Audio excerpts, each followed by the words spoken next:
OUIJA, Origin of Evil. Los Angeles, 1967, Mr. Browning, Sam Anderson, and his younger wife Jenny, Kate Siegel, are at the home of Alice Zander, Elizabeth Reaser, a fortune teller. Alice gathers the couple around a table for a seance. Mr. Browning wants to speak to his deceased wife and ask her questions. Jenny isn't convinced and thinks they're getting ripped off. When Mr. Browning asks about giving money to Jenny, something that supposedly represents his dead wife's spirit creeps behind the curtains and lunges out toward them. Mr. Browning is frightened beyond belief. He attempts to pay Alice, but she declines out of guilt.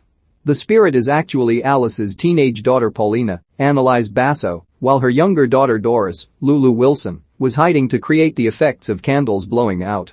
Alice scolds Lena for scaring Mr. Browning and costing them their pay, but Lena defends her actions because she thinks Jenny was a bitch. Alice agrees. Lena sneaks out at night to go to her friend Ellie's, Halle Charlton, house. The two of them, plus Lena's boyfriend Mikey, Parker Mack, and other friend Betty, Alexis Zall, play with a Ouija board game. They try to contact a spirit, which creeps the hell out of Betty. Ellie's mom bursts through the door, making Betty scream.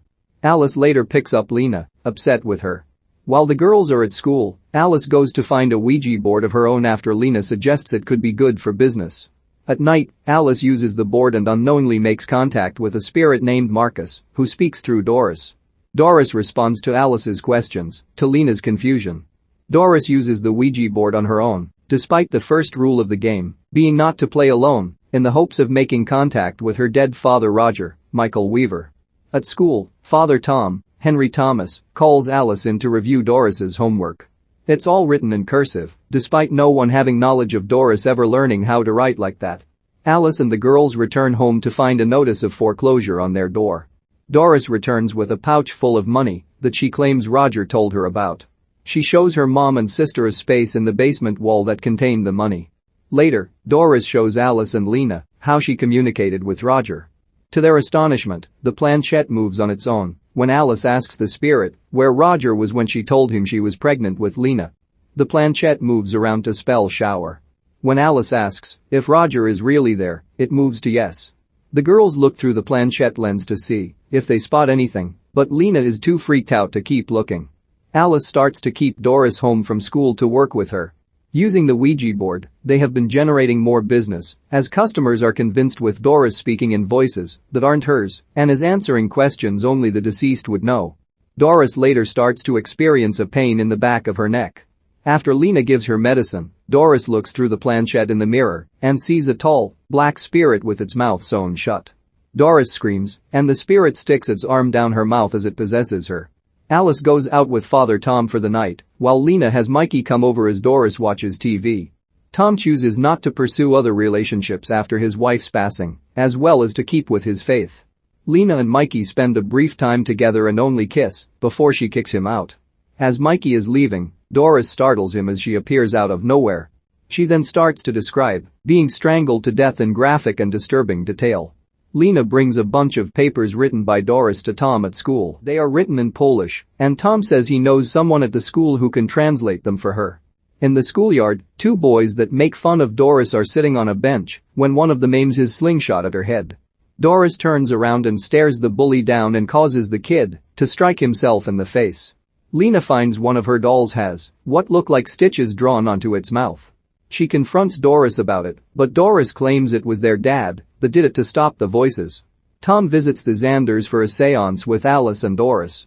He tries to have them make contact with his deceased wife Gloria. He asks what Gloria's middle name was. The planchette moves around to spell Lynn. It then moves around to indicate a fight that happened between them that Gloria forgives Tom for. Doris also makes a voice that sounds like a grown woman. Tom then brings Alice and Lena upstairs to tell them that Gloria's real middle name was Catherine and that he tried to manipulate the entity into doing what it did. He then explains to the ladies what Doris wrote in her letters. It's a journal entry from Marcus about a man they called the Death Doctor who tortured people in that house with his experiments. Mikey shows up downstairs for Lena and Doris greets him. She takes him to the basement to show him something cool. He sticks his hand in the spot where the money was found. A mouthless skull pops out. Doris's eyes go demonic and she starts rapidly whispering something into Mikey's ear. Alice, Lena, and Tom go downstairs and see Mikey's body drop with a noose around his neck. Lena freaks out, but Alice tells her to calm down and find Doris. The three take the Ouija board downstairs to burn it in the furnace. They discover the skull, as well as other bones from the people described in the journals, which means they were playing in a graveyard this whole time, which is against rule number 2. The phonograph in the basement turns on, and they hear Doris screaming. Tom crawls through a vent and finds Doris. She attacks him with supernatural force and causes him to break his neck as he is flown down the stairs. Upstairs, Alice and Lena find a Ouija board intact on the table. Alice is grabbed by an unseen force, while Mikey's corpse swings by and grabs Doris, throwing her to the stairs. Doris appears and starts whispering things into Lena's ear. Alice pleads with the spirits to take her instead of her daughters. The voices say they'll take all of them. Lena is pulled into her bedroom the day she confronted Doris about her doll.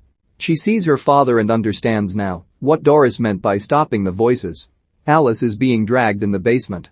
Lena faces off Doris and the spirits. The spirits try pulling Lena away as she reluctantly sews Doris's mouth shut. When she is done, Doris appears normal and wakes up. She is pulled up by Roger. In reality, Alice and Lena cry over Doris's body. Lena is momentarily possessed, and she stabs Alice. When she reverts to normal, she tearfully begs her mother for forgiveness, but Alice says she knows it wasn't her. She sees Roger and Doris standing behind Lena before she dies. 2 months later, Lena is in a mental hospital talking to Dr. Fuller, John Prosky, about what happened to Doris's body. In her room, Lena makes her own Ouija board on the floor with her blood and an eyeglass to contact Doris. Fuller passes by Lena's room and sees what looks like Lena and Doris sitting next to each other on the bed. When he turns to look back, he just sees Lena staring at him. He doesn't see Doris running on the ceiling toward him. After the credits, we see an old Lena, Lynn Shay, in her room as she is told someone claiming to be her niece is there to see her, just like the first movie.